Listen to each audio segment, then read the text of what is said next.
오늘 우리에게 주시는 하나님의 말씀은 마가복음 10장 13절부터 16절 말씀입니다. 사람들이 예수께서 만져주심을 바라고 어린아이들을 데리고 오매 제자들이 꾸짖거늘 예수께서 보시고 노하시어 이르시되 어린아이들이 내게 오는 것을 용납하고 금하지 말라. 하나님의 나라가 이런 자의 것이니라. 내가 진실로 너희에게 이르노니 누구든지 하나님의 나라를 어린아이와 같이 받들지 않는 자는 결단코 그곳에 들어가지 못하리라 하시고 그 어린아이들을 안고 그들 위에 안수하시고 축복하시니라. 아멘. 애들이 나가니까 좀 정신을 차릴 수가 있는 것 같습니다. 중국의 한 젊은 아빠가 출장을 가려고 공항에 출국 수속을 받다가 여권을 내놨는데 저 모양이 되어서 출국을 못하고 돌아와서 아이하고 만나서 대면을 하고 있는 그런 장면입니다.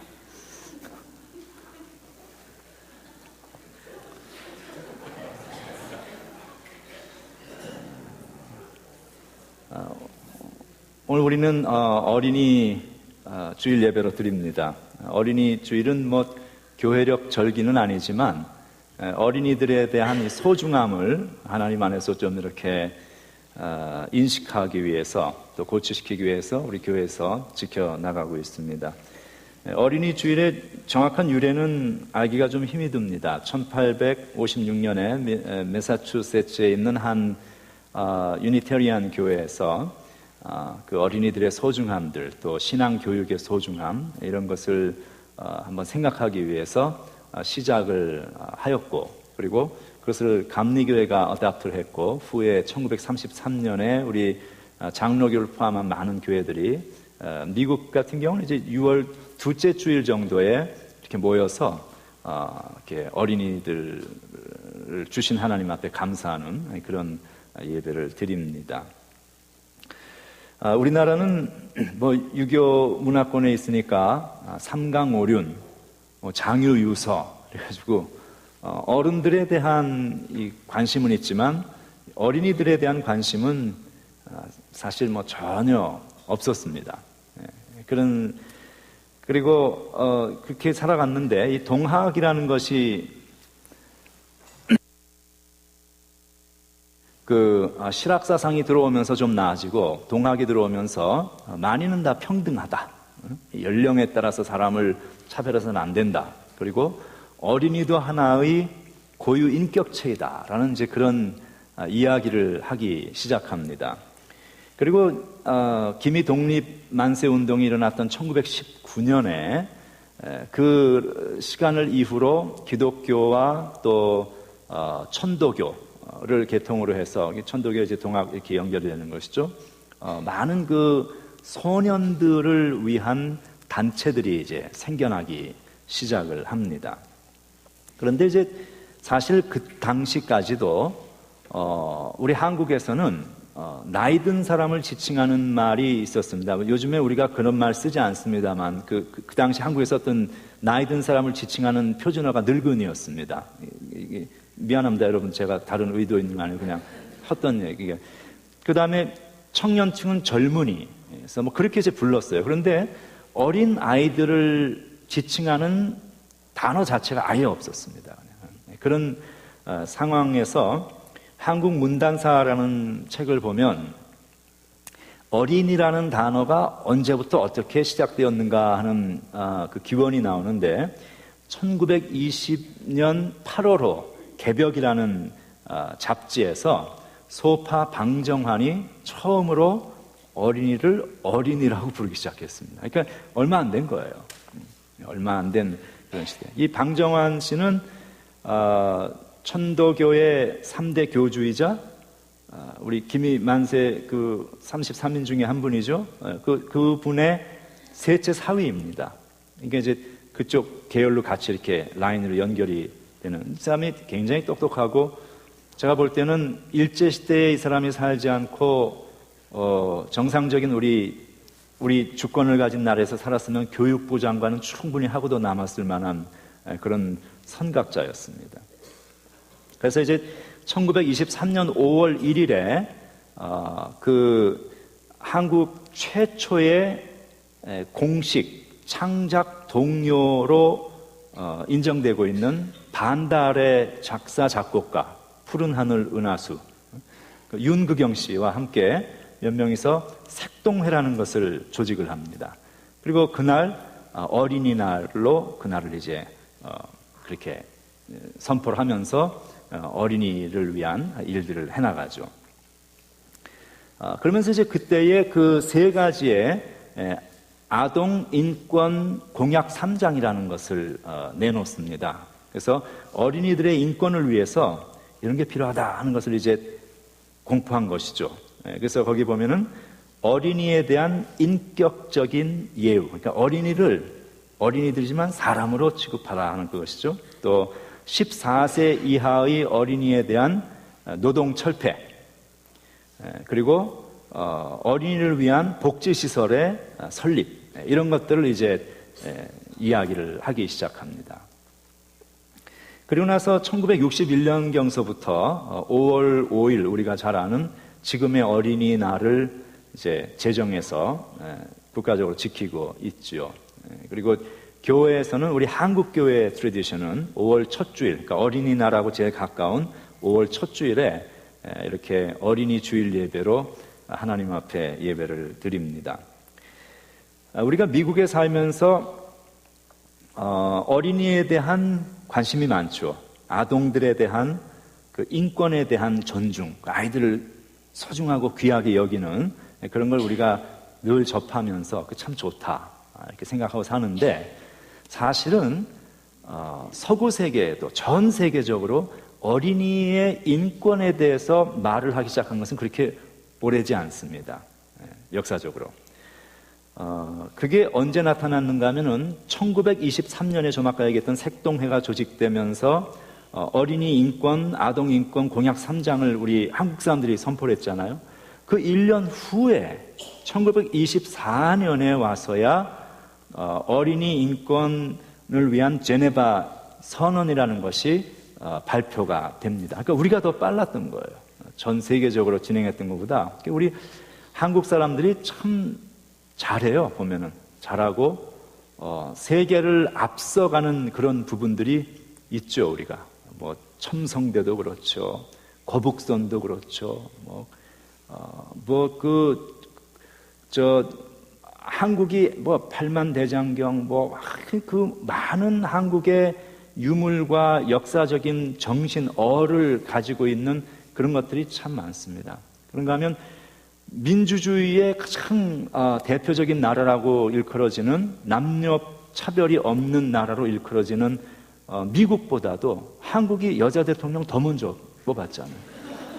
지금 여긴 될까 말까 아직도 그러고 있는 상황인데, 우리가 잘하는 게 참 많습니다. 집안 싸움만 안 하면 정치하는 사람들이 그러면 훨씬 좀 잘 갈 것 같은데 그 부분이 좀 아쉽죠.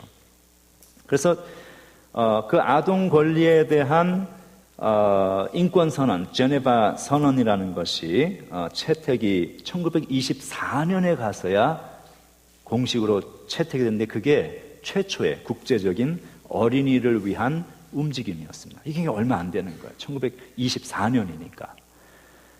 거기서 이제 그게 나오는 겁니다. 그래서 이건 우리가 이제 어린이 주일이니까 한번 내용이 길지 않으니까 한번 좀 읽어 보려고 합니다. 내용이 이렇게 됐어요. 어린이는 신체적으로 정신적으로 정상적인 발달을 위해 요구되는 모든 수단을 부여받아야 한다. 그다음 두 번째는 굶주린 어린이는 먹을 수 있도록, 병든 어린이는 치료받도록, 발달이 늦은 어린이는 도움을 받도록, 비행 어린이는 교화되도록, 고아와 불황아에게는 주거를 마련하여 보호받도록 해야 한다. 세 번째는 어린이는 위기의 상황에서 가장 먼저 구출되어야 한다. 네 번째, 어린이는 생계를 보장하는 위치로 이끌림받고 모든 종류의 착취로부터 보호되어야 한다. 다섯 번째, 어린이에게 자신에게 주어진 능력이 인류를 위해 봉사하기 위한 것이라는 자각을 주며 교육해야 한다. 이렇게 내용이 되어 있습니다. 그 후에 이제 몇 가지 과정을 거쳐서 1989년에 아동의 권리에 관한 국제협약이라는 United Nations Convention of the Rights of the Child, 뭐 그렇게 이름이 붙은 하여간 협약이 UN 총회에서 결의가 됩니다. 그래서 이제 전 세계적으로 만국 법으로 이제 그것을 공포를 하게 되죠. 그래서 우리가 이렇게 어린이들의 인권을 소중하게 여기는 이 나라에 지금 살고는 있지만 사실은 이 어린이들의 인권에 대해서 이야기하기 시작한 것은 그렇게 생각보다도 얼마 안 되는 그런 시점이었다는 것입니다. 그럼 우리가 한번 생각해 보면 그 오랜 역사의 시간 동안에 어린이들이 어디에 가 있었을까? 어떻게 살아남았는가? 그 생각을 해보면 참 안타까운 것이죠.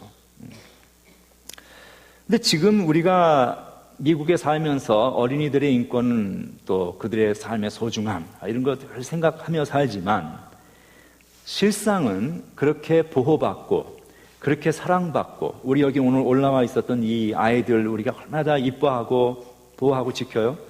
이렇게 보호받고 사랑받는 삶을 살아가는 어린이들이 우리의 생각만큼 그렇게 많지는 않다는 것입니다.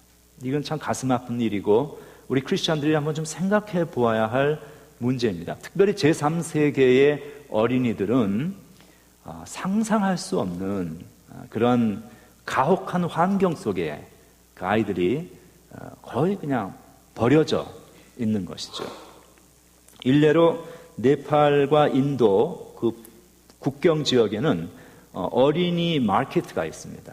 아이들을 사고 팝니다.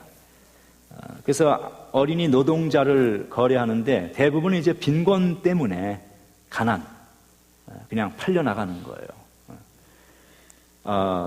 그게 얼마에 아이들 한 명이 얼마에 파는 1,000루피에 팔리는데 그 1,000루피라는 돈이 우리 미화로 약 15달러가 채 못 되는 돈입니다. 사람 하나에 15불. 인도 한 나라에서만 내년 15만 명에서 20만 명의 저런 어린아이들이 노동시장에 팔려 나가는 거예요. 그럼 가면은 과일을 깎는 일부터 시작해서 우리가 먹는 좋은 콩 종류들 있죠. 그런 그거 다 이렇게 애들이 해요. 손으로 맨손으로 손이 부르터가면서 까야 합니다. 하루 종일. 그리고 물건을 조립하는 또는 공장에 위험한 거죠. 애들이 그 기계들이 막 있고 그런 데 가서 열악한 환경 속에서 그렇게 지내는 거예요. 그런가 하면 그런 애들은 그나마도 나은 게 어떤 애들은 마약을 판매하는 그런 루트에 다 이용이 되어지고 그렇게 됩니다. 그래서 International Labor Organization, ILO, 국제노동기구라는 그 통계에 따르면 2012년 전 세계 15억 8천만 어린이들 가운데에 16.7%, 거의 17%죠. 해당하는 약 2억 6천만 명의 어린이들이 노동력을 일방적으로 강요받고 착취를 당하고 있는 것입니다.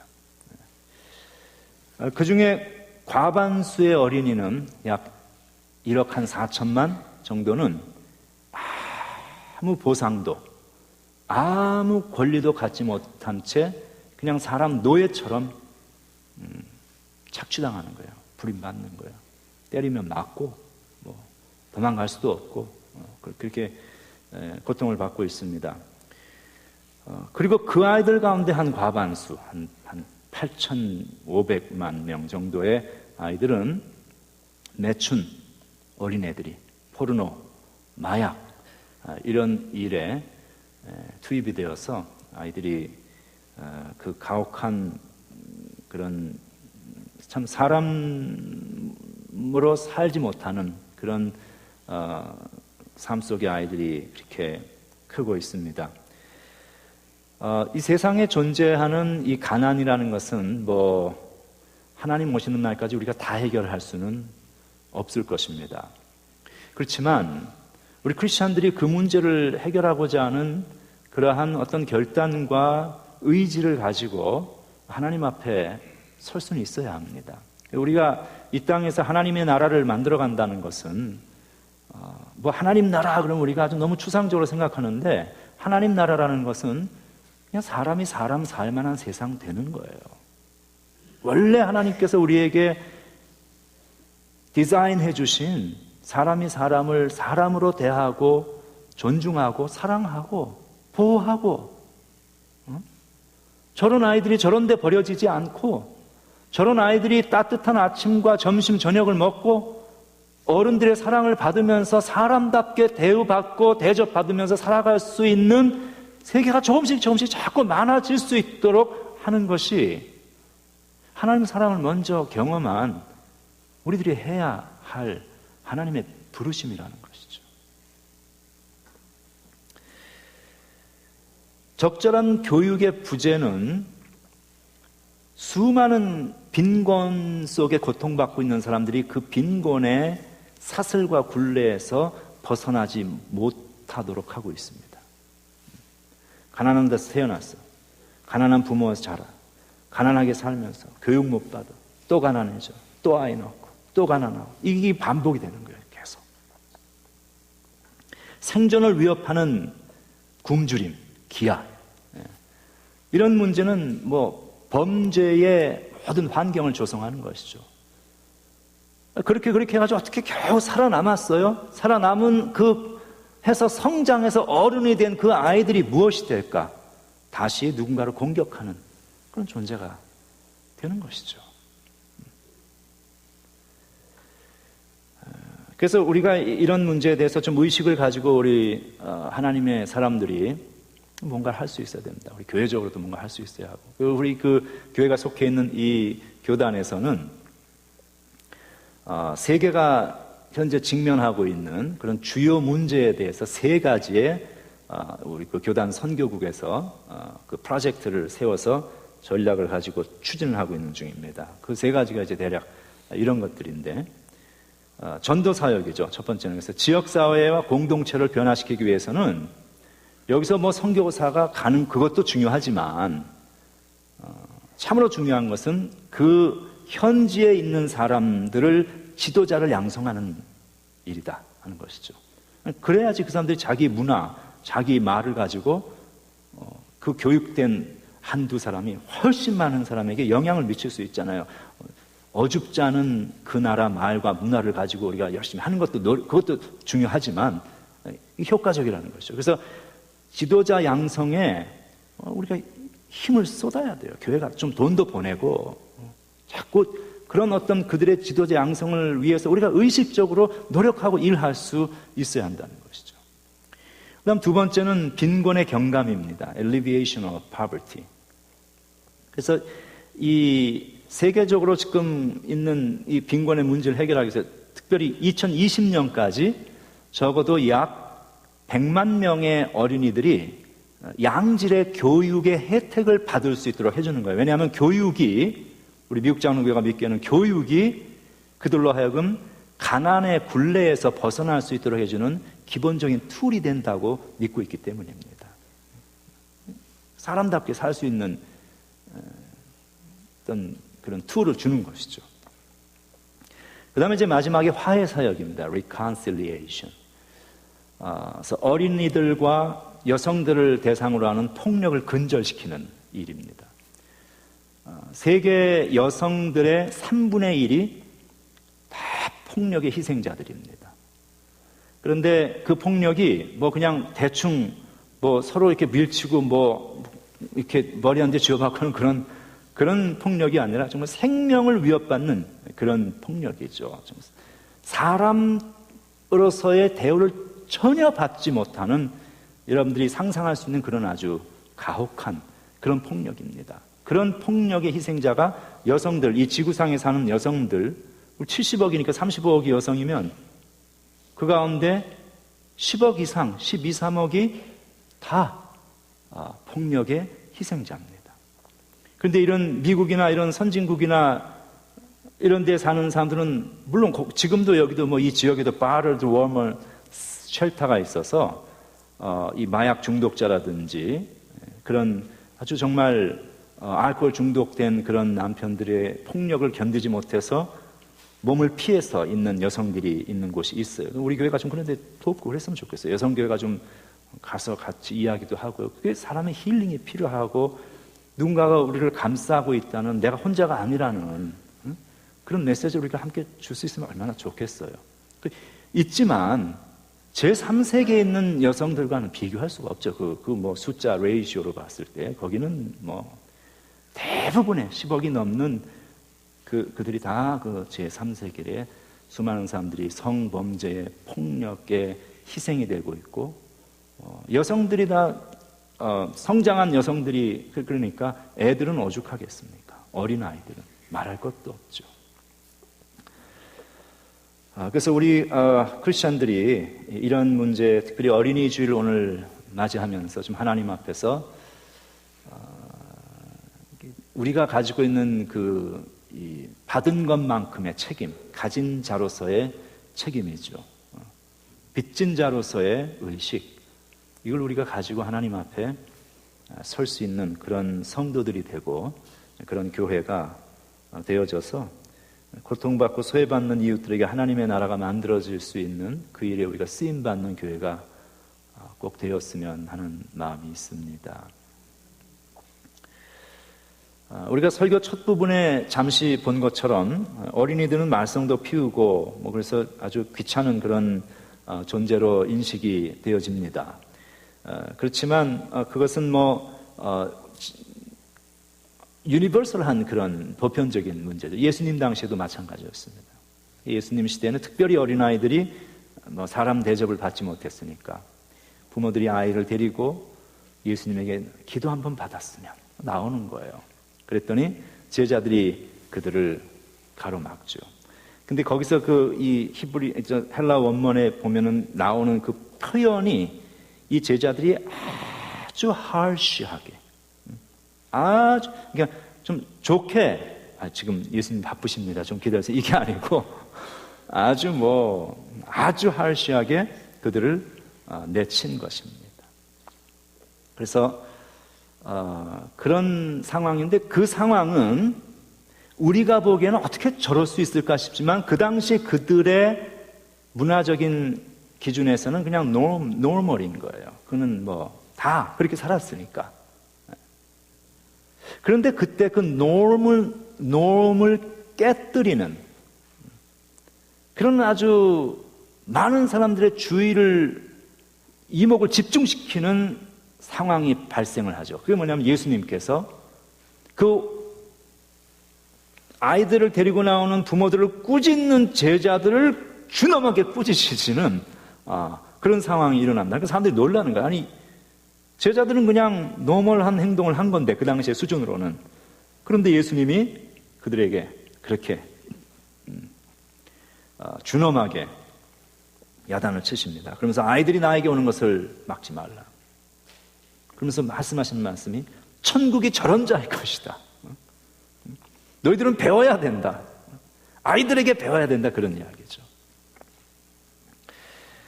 그럴 뿐만 아니라 아이들이 나오니까 그 아이들을 이렇게 안고 안수하고 축복하셨다, 이렇게 되어 있습니다. 이건 굉장한 이야기. 이건 아주 행동을 통해서 의도적으로 예수님께서 상징적인 메시지를 주신 것이죠. 왜냐하면 예수님의 일거수일투족은 모든 사람의 이목을 집중받고 있는 대상인데, 그 예수님이 아주 그 당시로서는 어디서 보지 못한 그런 행동을 하시는 거예요. 어린 아이들이 이렇게 오는데 그 큰 예수님이 그 아무것도 보잘것없는 소자 어린아이들을 품에 안으시고, 이 그림이 중요해요. 안으시고 그 다음에 손을 얹어 안수하시고, 이건 특별한 사람에게만 하는 일이죠. 그 다음에 축복하셨다. 이건 굉장한 메시지가 있는 것입니다. 그래서 우리가 이 메시지 속에 들어있는 내용들을 짧게 한번 좀 생각을 해보려고 합니다. 하나님은 어떤 분이신가 하면, 이 어린아이를 대하시는 주님 모습에서 발견되어지는 하나님은 하나님께로 나오는 모든 사람들을 받아주시는 분입니다. 품에 안아주시는 하나님. 그래서 우리도 하나님 앞에 나온 것이죠. 오늘 본문 말씀 보면 어린아이들이 나에게 오는 것을 용납하고 금하지 말아라. 어린아이들은 예수님에게 나올 수 있는 조건을 가진 존재가 아니죠. 세상이 그렇잖아요. 세상은 받아주는 어떤 대상이 있습니다. 누가 누군가를 받아줄 때 이 세상에서는 다 조건이 있습니다. 내 기준에 맞아야 되는 거예요. 저 사람이 나에게 올 때는 아무나 받아주는 게 아니라 저 사람이 내 기준에 맞아야 우리는 받아주는 것이죠. 그렇게 되어 있어요. 잘 나가면 세상에서 잘 나가면 잘 받아지고 안 그러면 안 받아지는 거예요. 그러니까 왜 세상에서 그렇게 많이 공부를 하려고 하고 일반적인 이야기 하는 겁니다, 지금. 왜 그렇게 많이 돈을 벌려고 하고 왜 그렇게 높은 지위에 올라가려고 합니까? 이유는 간단한 거예요. 사람이 많이 벌어서 좋은 집에 사는 그것만이 다가 아니라 수용되고 싶은 거예요. 내가 그러한 이 사회가 요구하는 조건에 그 스탠다드에 나를 맞추고 그것을 넘어가야 내가 수용되고 용납되어지고 이 사회의 모든 이들에게 받아들여질 수 있다는 것을 알기 때문입니다. 근데 그렇게 사는 삶이 얼마나 피곤해요. 내가 할 수 있는 한계가 요만큼인데 이걸 넘어서서 이만큼 가야 받아들여질 수 있다면 얼마나 그것이 고통스럽고 힘든 일입니까? 하나님의 참 은혜는 귀한 것이 하나님의 나라는 그렇지가 않다는 것이죠. 하나님 나라는 그렇지가 않다. 하나님은 그저 그 하나님의 은혜를 사모하며 하나님 앞에 나오는 모든 사람들을 큰 자든 작은 자든 있는 자든 없는 자든 배운 자든 못 배운 자든 남녀노소 배경 아무것도 가리지 아니하고 하나님은 그 앞에 나오는 모든 사람들을 우리의 있는 모습 그대로 as we are, as we come to the Lord, God accepts us. 받아주시잖아요. 그러니까 우리가 하나님 앞에 나온 거 아니에요. 저는 이게 얼마나 큰 복음인지 몰라요, 저에게는. 제가 하나님 앞에 기도할 때마다 하나님 앞에 예배자로 이렇게 설 때마다 늘 마음에 드는 그 마음과 생각은 하나님이 나 같은 사람을 존재를 이렇게 받아주셔서 내가 하나님 앞에 이렇게 설 수 있는 것이지 하는 그런 생각을 언제나 가지고 있습니다. 나의 있는 그 모습을 그대로 하나님 받아주지 아니하시고 어떤 하나님의 기준에 내가 도달했을 때에 받아주신다면 나는 하나님 앞에 설 수 있는 존재가 아닙니다. 아무 가망이 없는, 이렇게 목사로서 사역을 할 수도 없고 목사 이전에 크리스찬조차 될 수 없었던 그런 삶이죠. 어린아이들이 내게 오는 것을 용납하라고 주님께서 이렇게 말씀하신 그것은 우리들에게 주님이 이 용납과 수용에 관한 말씀을 하고 계시는 것입니다. 그래서 주님은 우리가 이 서로를 받아주는 그런 삶이 되기를 원하시죠. 에베소서 4장 1절 2절에 보면은 너희가 부르심을 받은 일에 합당하게 행하라. 부르심을 받다는 건 크리스찬이 되었으면 그런 이야기예요. If you are a Christian, live as Christian. 그런 얘기죠. 그래서 그 이야기 쭉 가운데 보면 서로 용납하라. 서로 용납하는 게 우리 그리스도인의 성도다운 삶의 모습이다. 그 다음에 이어서 골로새서 가면 비슷한 이야기가 나오는데요. 이런 재밌는 이야기가 나옵니다. 누가 누구에게 불만이 있거든 그럽니다. 이건 누구에게 주어진 말인가 하면 교회에 주어진 이야기예요. 무슨 이야기입니까? 교인들끼리도 불만이 있을 수 있다는 거예요. 얼마나 있을 수 있죠. 어떻게 모든 사람이 내 마음에 다 들겠고 어떻게 모든 사람이 나를 다 좋아할 수 있겠어요. 불만이 있을 수 있죠. 내 마음에 안 찰 수 있죠. 그런데 그때에 우리 크리스찬이라면 세상 사람과 달라야 하는 것이 있다는 거예요. 불만이 있을 때 우리가 상대를 대하여 가져야 되는 자세는 서로 용납하는 것이다. 서로 받아주는 것이다. 왜냐하면 주께서 우리를 그렇게 받아주시고 용서하셨기 때문이라고 성경은 말하고 있습니다. 우리 복음을 경험한 사람들이 마땅히 가져야 되는 이 모습, 서로 용납하고 받아주는, 주님이 어린아이들을 이렇게 품에 안아주신 것처럼 우리가 서로를 그렇게 받아주고 용납할 수 있는 그런 성도들이 될 수 있기를 소망합니다. 하나를 우리가 더 생각하면 어린이는 축복받는 존재이고 나아가서 우리는 서로를 축복하는 존재입니다. 16절, 오늘 본문 16절 말씀 보면은 어린아이들을 안고 그들을 위해 안수하시고 축복하셨다 이렇게 되어 있죠. 축복하셨다. 시편 127편 3절 말씀 보면 자식들은 여호와의 기업이요 태의 열매는 그 상급이다 이렇게 되어 있습니다. 이렇게 우리 보니까 어린아이들이 이렇게 나와 있는 와서 같이 예배 드리는 날은 아주 그냥 분위기가 좋아요. 그렇죠? 평소에 저 뒤에 앉아있던 부모들도 앞으로 와서 전진 배치해서 예배 드리는 자세가 달라지고 이렇게 사진도 찍고 모르긴 하지만 어쨌든 아이들이 우리에게 있다는 사실, 한번 그 생각을 해봤어요. 우리 교회에 저 어린 아이들이 한 명도 없다면 우리 교회가 얼마나 삭막할까. 아이들이 있으니까 가정도 행복하고 교회도 기쁘고 하나님 주신 축복이라는 것이죠. 가장 큰 축복. 그러면 우리가 그 가장 큰 축복을, 하나님으로부터 우리가 축복을 받았는데 우리가 그 축복의 그런 그 축복되는 그 아이들을 위하여 할 수 있는 가장 소중한 일이 무엇인가 하면 예수님께서 보여주셨죠. 안수하시고 축복하셨다, 기도하셨다는 이야기입니다. 그렇죠? 기도하는 일입니다. 우리 할머니, 할아버지들, 자녀의 손자, 손녀를 위해서, 우리 어머니, 아버지들, 자녀들을 위해서 기도하는 것이죠. 그래서 우리가 그렇게 기도하는 그 모습, 이것이 우리가 하나님 앞에서 설 수 있는 모습입니다. 우리가 성도가 하는 그 모든 기도는, 말은 하나님 앞에 들려지는 그런 기도입니다. 우리 자녀들을 위해서 축복의 이야기를 하시고, 자녀 위해서 나쁜 이야기 하지 마세요, 여러분. 부모가 자식 위해서 나쁜 이야기하는 부모가 어디 있나요? 근데 우리 합니다.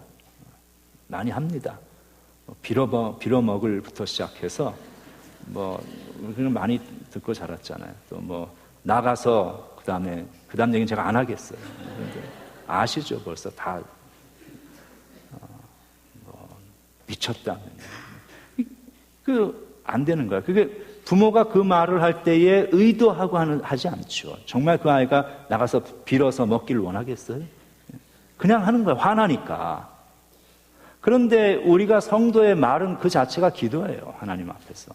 하나님 앞에 들려지는. 이스라엘 백성들이 하나님 앞에 막 모세를 대해서 컴플레인하고 그랬잖아요. 우리가 가나안 들어가면은 다 죽을 것 같은데 왜 우리를 여기까지 끌고 와서 죽게 만드냐? 가나안에서 죽느니 광야에서 다 죽는 게 낫겠다 막 그러잖아요. 하나님이 그래? 죽어라. 그 광야에서 정말 다 죽었어요. 하나님께서 이렇게 말씀하시잖아요. 너희 말이 내 귀에 들린 대로 내가 할 것이다. 우리는 이 말을 꼭 기억해야 합니다. 우리 자녀들을 위해서 아무리 화가 나도 여러분 그런 저주의 말, 욕하는 말, 그건 안 돼요. 축복의 말하고 우리가 아름다운 그런 축복의 말을 성도가 서로에게 나눌 수 있어야 됩니다. 왜냐하면 큰 기도가 되기 때문이죠. 잠언 11장 11절 말씀에 보면 이런 말씀이 있어요. 성읍은 정직한 자의 축복으로 인하여 진흥하고 악한 자의 입으로 말미암아 무너진다. 여기서 성읍이라는 건 우리 인생이에요. 우리 사회, 공동체. 정직한 자라는 것은 믿음의 사람입니다. 믿음의 사람이 말하는 축복의 말은 우리 인생의 성읍을 세웁니다. 나의 삶을 세우고 우리 가정을 세우고 우리 믿음의 사람이 말하는 축복의 말은 교회를 세우고 이 나라를 세워갑니다. 그런데 악한 말은 나 자신을 무너뜨리고 가정을 무너뜨리고 교회를 무너뜨리고 자꾸 사람들이 나쁜 말 하면 사회가, 국가가, 나라가 잘 되겠어요? 어렵잖아요. 그래서 오늘 우리가 이 주님께서 어린아이들을 이렇게 받아주시는 그 모습, 또 축복하며 기도하시는 그 모습, 이걸 우리가 이렇게 연상하면서 우리들의 모습이 그 주님의 모습 닮아가고 우리에게 주신 귀한 어린 생명들을 또 우리에게 있는 우리 자녀들뿐만 아니라 지구상에 있는 많은 어린 생명들을 위해서 하나님의 사람답게 우리가 행동할 수 있는 그런 크리스찬들이 되고 그런 교회가 될 수 있길 주의 이름으로 축원합니다. 기도하겠습니다. 하나님, 우리의 자녀들을 축복하여 주시옵소서. 우리의 자녀들과 전 세계에 있는 어린이들을 축복하셔서 그들이 사람답게 성장하고 살 수 있는 길과 환경이 조성되게 하시고 그 일을 위하여 노력하는 성도와 교회가 되게 하시며 우리가 그것을 통하여 이웃을 위한 복이 되게 하사 더불어 살아가는 우리 모두의 인생 성읍이 견고히 세워지게 하여 주시옵소서. 예수님 이름으로 기도합니다. 아멘.